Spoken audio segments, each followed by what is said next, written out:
E quando a gente tá falando de fisiculturismo natural, porque é uma outra vertente, assim, e é muito louco, né, ver o shape que a galera chega, assim. Como é só genética? As duas coisas, né? Primeiro, tem que ter uma genética privilegiada.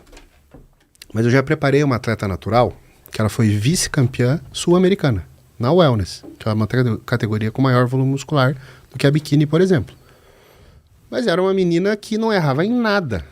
E ela tinha até sido gordinha na adolescência. Caramba. Então, assim, o fato dela ter sido gordinha, né, indica também que ela já tinha uma melhor predisposição a ganhar massa muscular. Então, essa parte para ela era um pouco mais fácil do que a menina que é muito magra. Mas para ela secar, ela tinha que sofrer, né? Porque ela não ia usar nada para secar. Com relação a homem, né, tem gente que não acumula gordura, tem uma dificuldade maior de acumular gordura. Então, um cara desse, se ele conseguir empurrar para dentro a comida, ele vai ganhar uma massa muscular mais seca, então ele não vai ter tanto trabalho para ter uma definição muscular. Eu estudei com alguns angolanos no ensino médio, os caras jogavam basquete, parecia que eles faziam fisiculturismo. E ninguém usava esteroide. Então é uma genética abençoada, né, para isso. E cada genética é boa para uma coisa, né? Uhum. Então você vê, por exemplo, no fisiculturismo, 70% do palco do Olímpia é negro. Os caras têm uma superioridade para fibra de força. Daí você vai ver a natação, a maioria é branco nas Olimpíadas. Por quê? Porque o negro é mais denso, boia menos, é mais lento do que o branco nadando. Então você tem, no esporte natural, essas diferenças vão ficar muito maiores, porque no dopado, o cara vai conseguir compensar uma ou outra diferença com droga.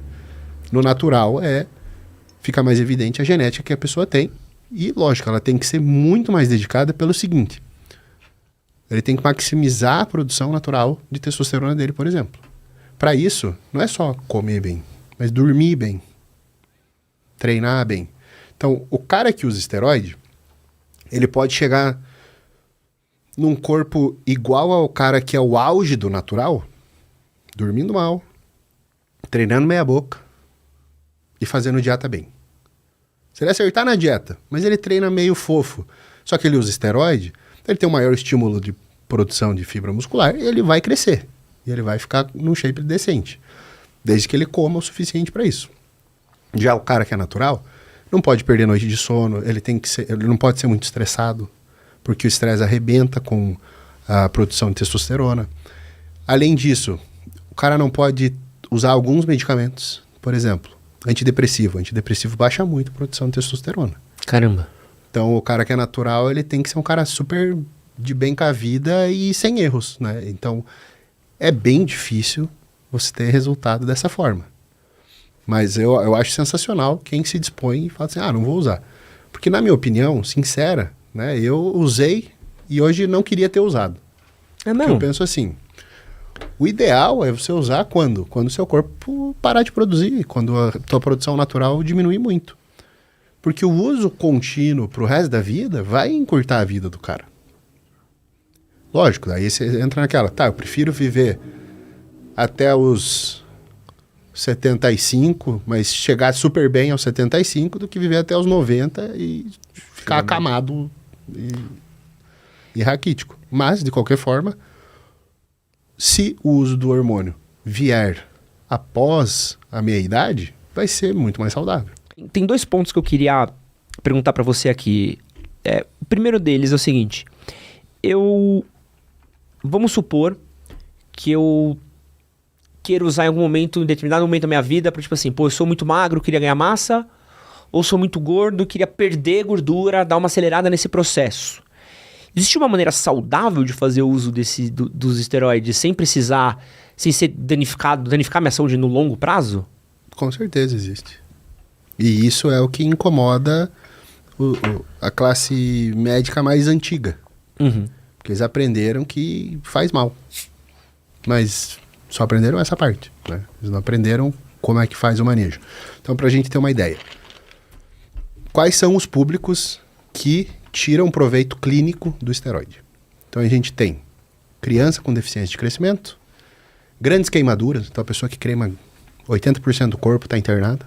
É até má prática médica não dar esteroide para esse cara, porque ele encurta muito tempo dele de UTI.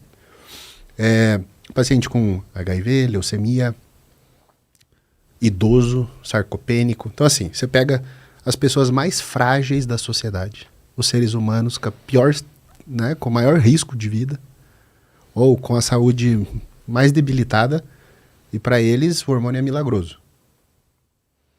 Porque a partir de uma certa idade você para de produzir testosterona no seu corpo. Diminui muito. Então, assim, para as pessoas mais frágeis, né, que tá na beira da morte ali, por exemplo, a testosterona é um milagre. Mas para a pessoa saudável, ela vai matar o cara. Então, a droga tem é uma droga moral, né? Depende de quem eu vou fazer bem ou mal. Não é assim que funciona, né? É lógico que existe uma margem segura para fazer uso. Agora, existe a margem segura e tem que existir um acompanhamento que saiba quais são os problemas mais comuns de acontecer e que previna-os e que saiba manejar isso, né? Então, hoje em dia, a minha missão de vida é essa, né? Eu dou aula para médico para ensinar isso. Para saber, o que é mais comum de acontecer e como é que você evita. E se acontecer, o que você faz? Como é que trata? Né? Esse é o meu foco hoje. Pô, deve pegar um cara, vamos supor um cenário aqui, um cara de 50 anos, na beira ali de 40, 50, teve uma sedentária a vida inteira, maus hábitos, o cara começa a se exercitar, só que, deve estar com a testosterona lá embaixo. Ali podia ser um jump start pra ele, né? Com certeza. Na verdade, até quando a gente pega estudo, tem um estudo que os caras avaliaram obesos por 13 anos. E aí, nesse grupo, você tem as pessoas... Todos tinham colesterol ruim. Que daí já é a ideia que o prescritor pensa. Não vou usar esteroide porque o colesterol do cara é ruim. Só que tem uma particularidade no obeso. A testosterona é muito baixa. Por quê? A produção... a testosterona é uma droga muito hidrofóbica, muito lipofílica. Ou seja, ela tem uma preferência por se acumular no tecido adiposo, na gordura mesmo. E na gordura eu tenho mais aromatase, que transforma a testosterona em estradiol, que é o hormônio que a gente chama feminino. E o estradiol, ele é muito potente em inibir a produção natural de testosterona. Então o cara entra num looping ali, onde a gordura transforma o testo dele no estradiol, o estradiol inibe a produção de testo, que fica cada vez mais baixa.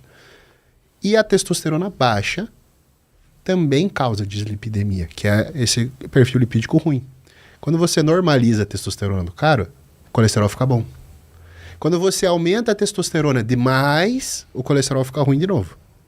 Ou seja, eu tenho uma faixa, e a gente tem estudos, por exemplo, do Bazin, que o cara chega a usar, assim, até 6 vezes a dose recomendada de testosterona, e avaliando o colesterol, e vê que a piora só acontece depois de alguns meses. Então, para o cara que é obeso e está com o colesterol fudido, se ele usar a testosterona, ele vai ficar saudável. Então, nesse estudo, por exemplo, que eles pegaram um obeso por 13 anos, o grupo que usou a testosterona morreu menos. E dos que estavam vivos, todos os exames bioquímicos de sangue estavam muito melhores do que o grupo que não usou. Caramba. Então, assim, você tem que... Esses estudos aí são importantes para mostrar que existe essa margem, né? E também que a falta de testosterona pode causar prejuízo. Então, falta de testosterona traz risco cardiovascular, assim como o abuso. Então, tem que ficar no meio do caminho.